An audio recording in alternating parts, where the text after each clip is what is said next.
episode is so important is because of your story and what you're trying to overcome, the mountain that you're trying to get up right now. And that all boils down to one night, one unfortunate night. But can you take us right now to the day before?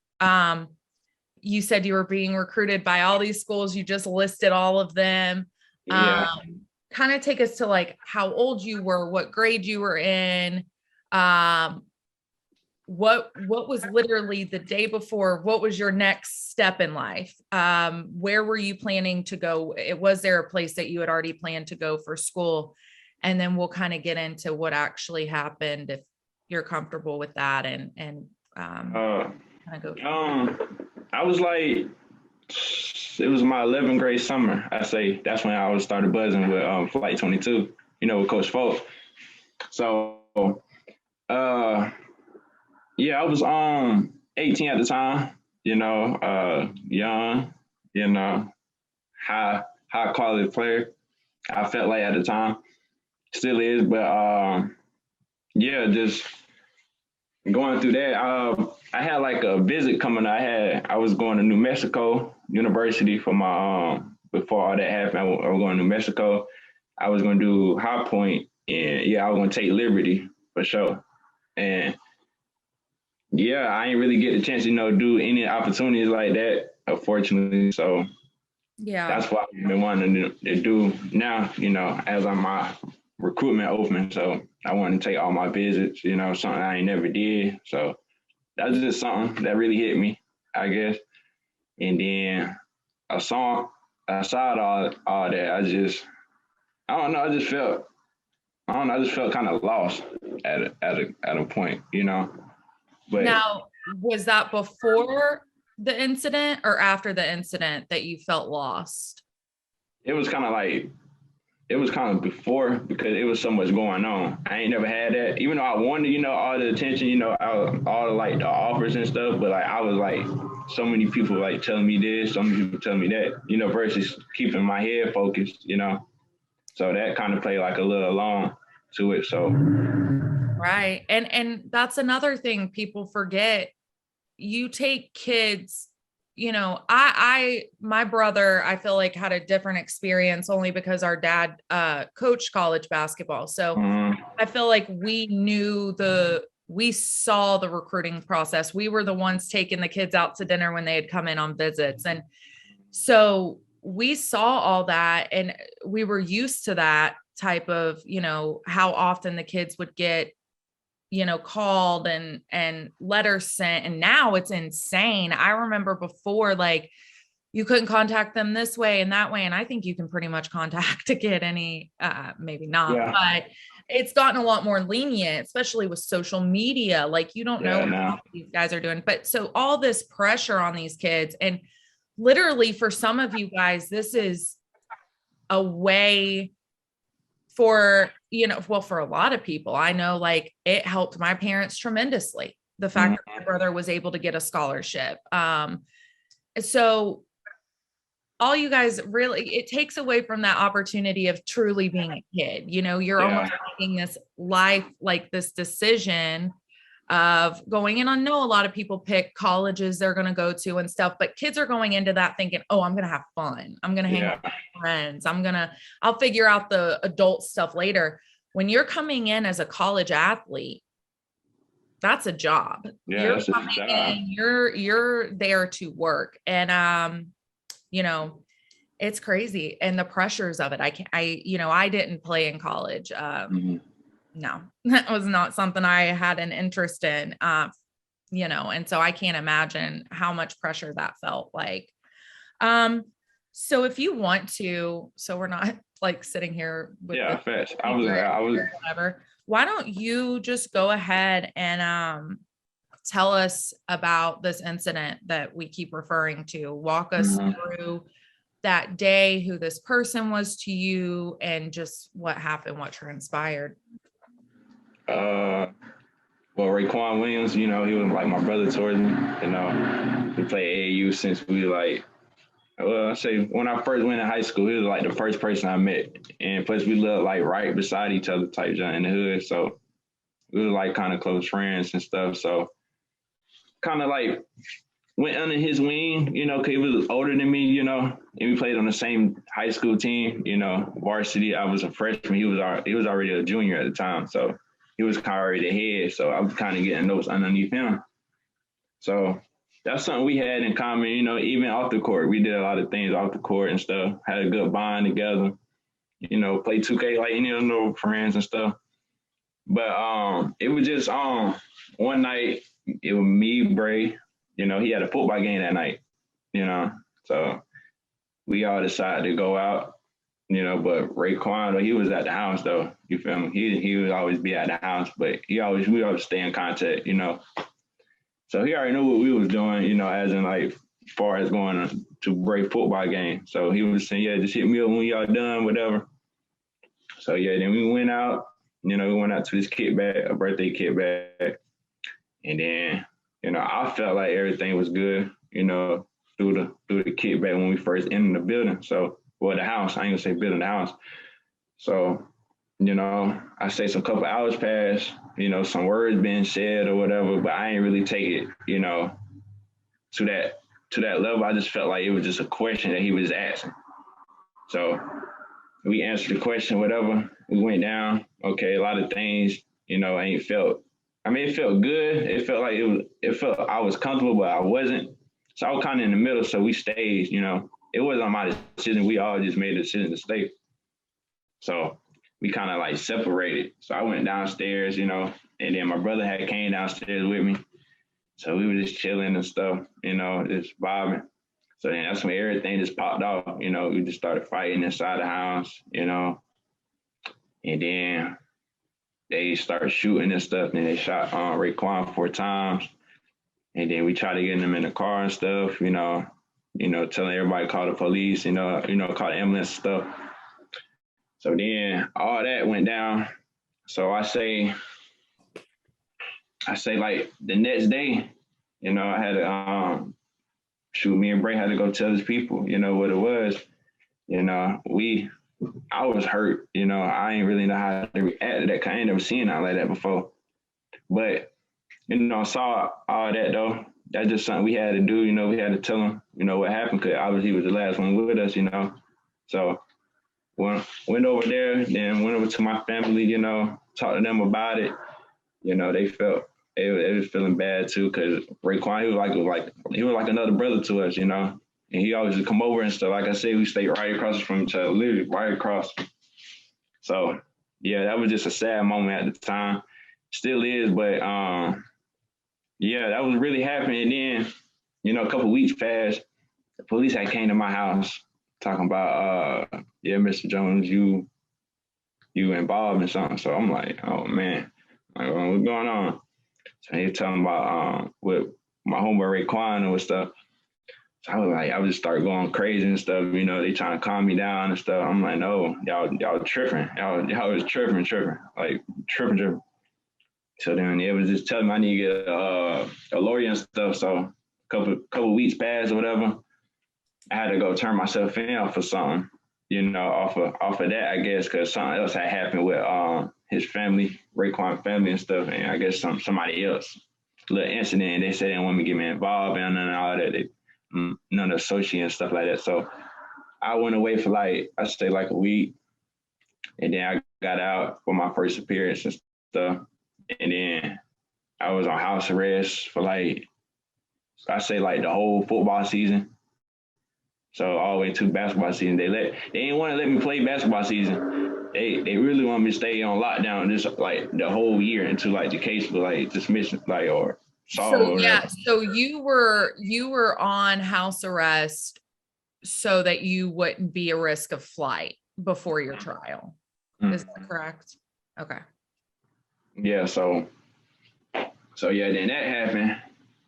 So I was just on house arrest, you know, doing schoolwork, you know, just chilling at the house, working out and stuff in the house. So, and then I say like, when was it? It was like probably like towards basketball season, like I said, that was like my other appearance for court, and then that's what decided if I can get off the bracelet or not. So I got off the bracelet, and then I got caught up on my work and stuff. Then I started able to hoop and stuff, but that was still on my record, so that was the only thing holding me back. But I was just glad I was out, just back to hooping. So I know I'm still able, to make something happen, in life. So. Right. But at the same time, I still had that on my back, but I ain't really take it as like, nothing bad wise, because, I was still doing what I've been able to do on the court wise, and still see my family and everybody else, that I feel love from. So that was something. Let me ask you this. You are an 18, you at that point are a child. You are 18 years old. I cannot imagine. I'm 30 now. I cannot imagine being 18 years old and being waiting for a trial for something I didn't do, to somebody that is like family to me. Mm-hmm. So you have no opportunity to mourn the right way. I mean, I guess you had a few weeks in between losing him and then the cops coming and arresting you, right? Yeah, but I couldn't go to his funeral now. I only went to his balloon release. That's the only thing I went to. So I couldn't go to the funeral now. So you couldn't even, this person that meant so much to you, you can't even mourn them. You're now being accused of, them not being here anymore with us. Mm-hmm. And you're 18. Yeah, I was 18. The capacity that the limited capacity that our brains have at 18. And, your brain's not fully developed. My husband and I were just talking about this morning. Your brain's not fully developed until you're 25 years old. So when you're dealing with this emotional stuff, you're not at 18 years old, you're not really going to know where to put those emotions. Yeah, facts. And so you said what? You kept playing basketball. Did that help get you through it? Yeah. It had, I had people, and I had people in my corner too as well. So they ain't really know that was really tight with me. That really, I felt real love from, when I was on house arrest, like, a lot of people coming through with like food, drinks, they telling me to read books. I got on a little bit, with books a little bit. I tried, I did it for a certain amount, but I ain't say I did it the whole time. I just did it, to get my mind a little stronger, open-minded a little bit, So that kind of helped. You're bettering yourself. Yeah, so that kind of helped it too, though. I love that support from them. I always had a back for sure. That's amazing. That's amazing. All right. So you were on, how long? You were on house arrest for how long?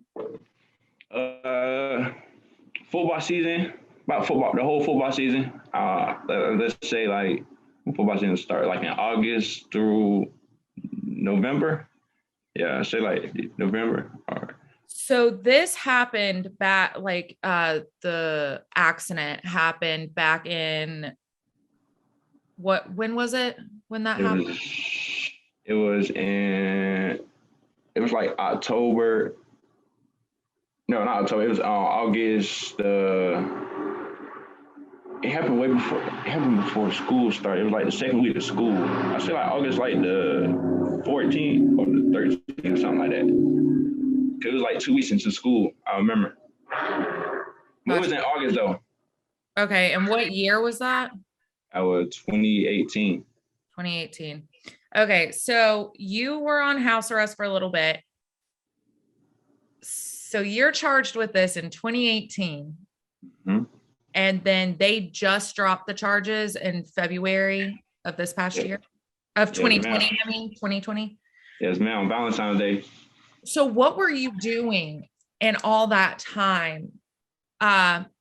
You told me what you were doing on house arrest but once you weren't on house arrest anymore, what was that like? What was that like? Because there was a big time between being on house arrest and then them dropping your charges.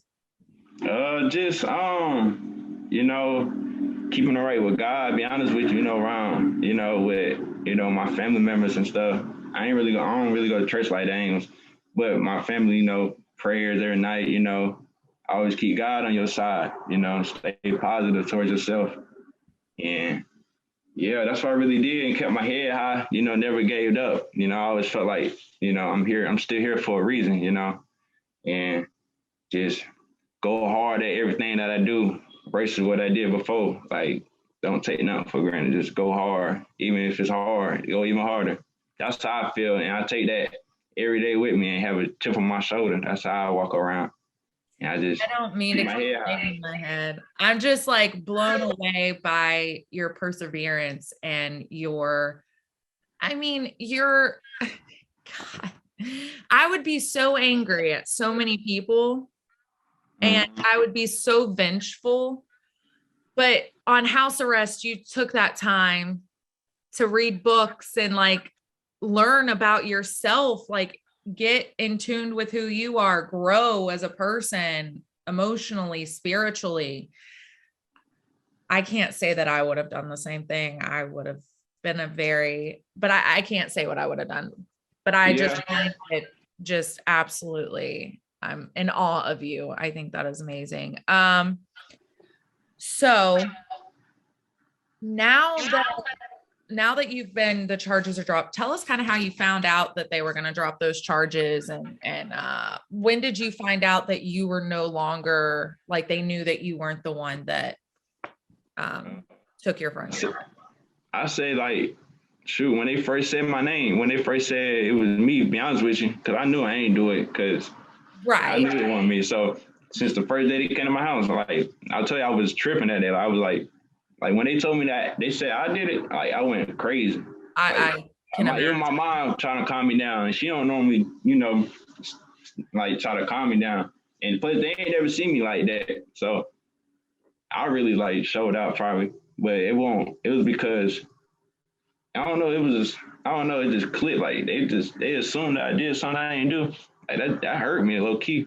Well, are you kidding? I mean, you're talking about, again, you're a kid, but you've got what we are to look at as an authority, but then also an authority that's there, supposed to be there to protect us.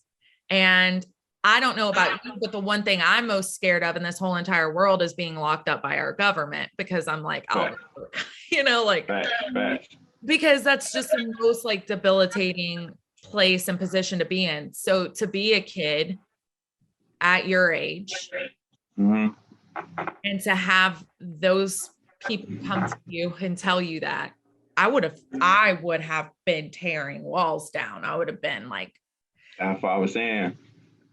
I mean, I just felt like I went crazy because they already had to search my house. So, they already took my whole house. So that was it to it. So I was already mad off that and all that.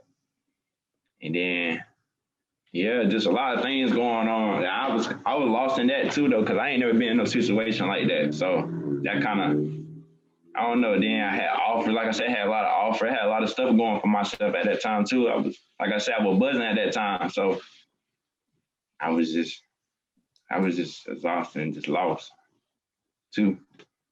But then I caught on, like I said, when I came home and stuff, all that support I had that built me back up, So I thank them for that for sure, and my family. So did you know prior to February that they were dropping the charges, or kind of how did that work? Oh yeah. I knew they had nothing on me because they was, like I said, I go to court and just stand up. Right. So I already knew that they were just holding on to something. They ain't had nothing against me. They ain't had nothing against me. So that's how I knew nothing was going on. That was in 2018, But I don't know I don't know what was going on through it. Here we are now, a couple months out of the charges officially being dropped from you. You knew you were innocent. But to have that actually be out there and said, no, let me ask you something real quick. Have they found who did it? Nah, they ain't found who did it. Because it was a whole big fight thing, right? You said like a bunch of people were shooting and stuff. So Oh well, it was just one. It was one, but it was just saying it was like Got it. how everybody was in the in the kickback. It was people that wasn't in the kickback that was coming in when we started fighting. So it was a lot of people coming in that we didn't see in the kickback. So who knows who But, actually had the yeah, weapon? that's what I'm saying. So we don't really know who actually had it because we know we ain't have it. We ain't expect nothing like that. We chilling. But yeah, that's what happened. So it popped off like that. So I Okay. guess it was just like a he she say thing. That's Okay. fine. Yeah, he she say And thing. I mean, with you, like you said, you were in the fight. Yeah, and So I knew like everybody in there. So I so it felt, might be like if people saw, they probably were just like, oh, it was, whoever. yeah. And plus, I was like, I ain't gonna say I was like I was a popular name in there. I ain't gonna lie, I was the popular name, and I was touting here. Like that's what I think they probably used it for. I was like, oh yeah, Talton, yeah, like oh yeah, Talton. Yeah, because if you know somebody versus like if it's just a face in a crowd, Yeah. your brain might try to connect that piece of what happened with a name, maybe Mm-hmm. that you knew there. And even though that face might not match that name of who they actually saw, they're like, oh, it's out because I know that name. Mm-hmm. I don't know because I've fortunately, thank God, have never had to try to identify somebody in something. Yeah, it was crazy. It was crazy. That's also a big thing that you have to carry on. If you're somebody going and saying that somebody did something, you better be sure because that's a whole life that you could be messing up. Yeah, it was crazy though. I ain't. So, what do you picture right now that we're a few months out of this? What do you picture your future looking like? Uh, It could be the next year, it could be the next 10 years, whatever. What do you see your future like now as opposed to what you saw it like before this happened? Might not be different. okay. Shoot. Wow. Um, I say now graduating from college, you know, getting my degree and stuff, moving on to a university, you know, uh, growing my ability, basketball, getting my stuff back up, self esteem and stuff, back on that level that I was before, and just shoot for future wise, 2 years playing overseas or G League, NBA, something get paid for You playing want to keep basketball. playing. Yeah, keep playing for sure. To my legs fall off. So and just get back, to my AU organization, that I really grew up, through the time and stuff like that, and just, do big things, So, what you said you want to go to college, you're at Cape Fear right now, is that right? Yes, Mount Cape Fear Community College. Yeah, I went there. It's the Okay, first school I went to. I went there for a year and a half, and then I transferred to East Tennessee State. But I freaking love Cape Fear. If they would make that a 4-year school, I would have stayed. And yeah, Cape Fear good though. I love it. So what do you, when you transfer to a university, I know, you want to play basketball till your legs fall off. And my husband who works for the Hornets, he played in Carolina, but he says all the time, he tells all his buddies that he played with, they'll call him, they'll be like, should I try to get back there and coach, or should I keep playing overseas? And he's like, play until you cannot play anymore. Just keep on. But what do you want to get your degree in? Do you know? I was gonna go for game designer, like something like computer science. So Cool. I'll try to get in that major for university. But for here, I'm getting my associate's degree. So Yeah. So, but yeah, for university, game designer, and probably start a little truck driving, a little business too. I kind of like 18 wheelers and stuff, like this on the side though.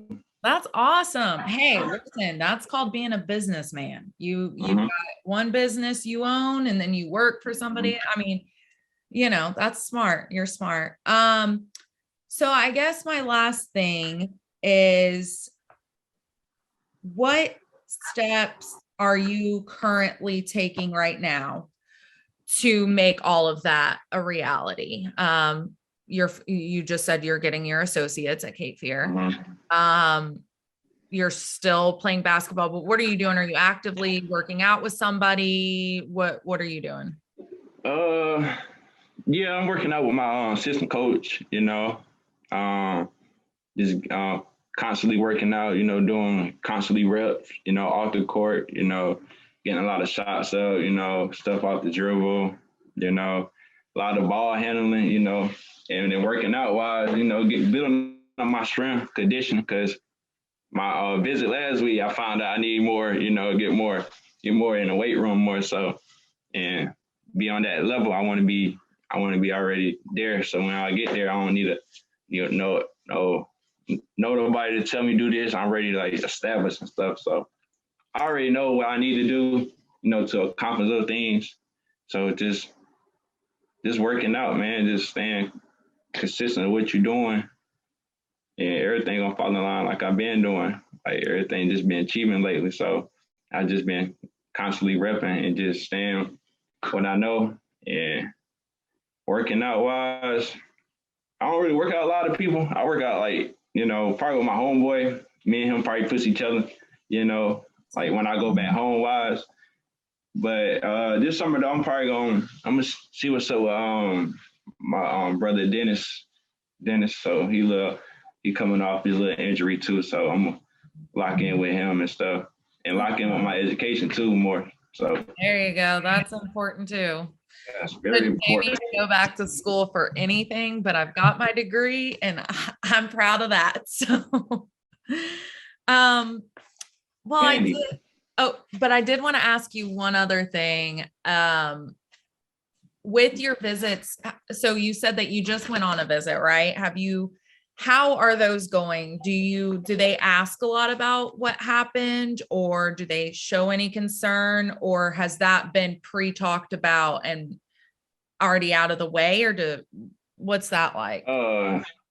It's already told before I even go down there, because obviously when you look at my name, that's like the fifth thing that you see, and they always ask about it. But, I would just send them like the release papers and stuff, where they dropped it and stuff. So it would be good to go from there. That's ridiculous. There needs to be article after article about your child. Fast. But yeah, though, when I went up there though, and they ain't show they ain't show that side, they were showing high love and stuff, Good. Giving me a chance. That's how just giving me a chance. They said they ain't gonna give up on me. I like that though. What in your life, you're short life because you're so young still. What in your life has been a catch-22 moment for you? So catch-22 moment basically meaning like double-edged sword, that kind of thing. Like if I would have done this, it would have been different. What was a catch-22 moment for you in your life? And it could pertain to basketball, it could pertain to personal life, but okay. What is a catch-22 moment for you? I could say, wow. Your friends, I say your friends. Watch who you hang around with, for real. Really listen to your mom and dads and uncles. Like, even though they be talking, but half of the time they be right. So I could say that. So all that stuff that they've been talking about, happening now, when I in 2022. So I just felt like the people that I was close to, they ain't the same no more. It's like I don't know if it's me, I don't know if it's them, but that just sounds like an eye open to stay in my lane, and stay what I need to do and stay focused, But if they real enough, they gonna come, or if they're not, they're just gonna stay left behind. So that's a wake up call for me, even though it just felt different though, versus when I was in the situation, a lot of people weren't really with me. Then when I got out, everybody trying to be with me, like, nah. So that's a wake up call. And for basketball, I don't really got nothing to say with basketball. I feel like I played good. Teammates were good. Coaches were good. So I just felt like we should have won more games. Most definitely should have won the whole thing. That's about the only thing.